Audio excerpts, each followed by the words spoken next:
Hey guys, I've got some seats out of a vehicle here. The seats are all leather, but the sides of the seats, like here, are actually not the same leather. They're not full leather. I think they're like vinyl over cloth or something. So over 10 years, the side panel on here, only on one side of this vehicle seat, has actually started falling off. So what I've done is I've actually peeled all the vinyl off the cloth, so I'm just left with the raw cloth underneath. And I got some Dupi-Color vinyl and fabric paint in black from Super Cheap. I also got the wax and grease remover from Super Cheap. So what you got to do is make sure you get all that vinyl off, pick it out from all underneath the stitching here, get it around anything, and give it a light scuff up just with like a scourer pad, and then give it a clean with just a quick wipe with a microfiber and the wax and grease remover. And then you shape the can up really well, give it a light spray. I went like in horizontal motions and then in vertical motions, and I just let it dry for probably about 5 minutes or 10 minutes, and then I gave it another coat. And this is how it's come up here. So obviously it's not exactly the same as the leather, but I'm doing both seats on the front of the vehicle so that both the inside panels closest to the center console will look exactly the same. So yeah, all I did was mask up right around it really carefully.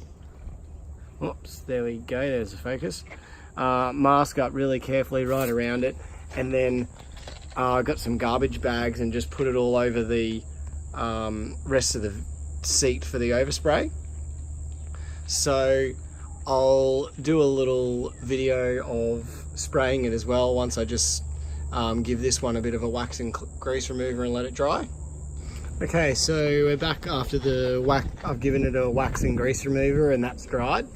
I've also taped up the little knob where the lumbar support lever goes, just so that you don't get any spray on that and then it fits correctly again. Something I forgot to mention before is I also use this Phillips pile remover, or whatever it's called, just to go over, just like that, just to get all the loose little bits of fluff off the cloth. And I also, after I did the first coat, I went over the black section as well that I just repainted as well once it was dry, just to get any I noticed that a bit of fluff had sort of formed after getting painted, whether it's a reaction with the paint or whatever, but it seemed to remove. You can see all the little fine black fluff in the remover just there, so that got all that, and then I gave it another coat. I also ran it over it once it was finished as well, just to make it nice and smooth.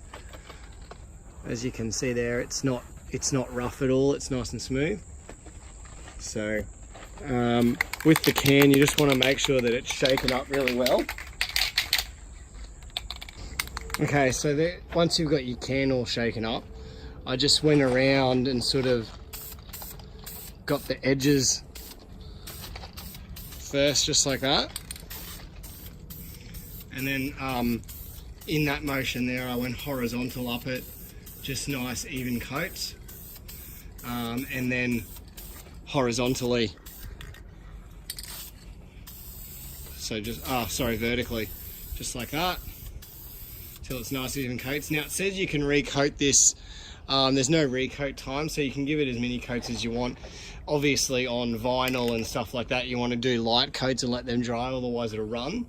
But on cloth, it seems to just sort of go into the cloth and dry pretty well. So yeah, I'll be back with the second coat as soon as this one's dry. Cheers. So I'm back after the first coat's dried for quite a while. I'm just going to give this another go over with the pilling machine, just to remove any bits of furry cloth that's stuck up after the first coat, and you've seen the finished product after the second coat. So I hope this has helped anyone that is wanting to repair their seats in their car. This paint is also for vinyl, dashes. You can paint the carpets on the floor in your car. It's pretty awesome stuff. So thanks for watching, guys.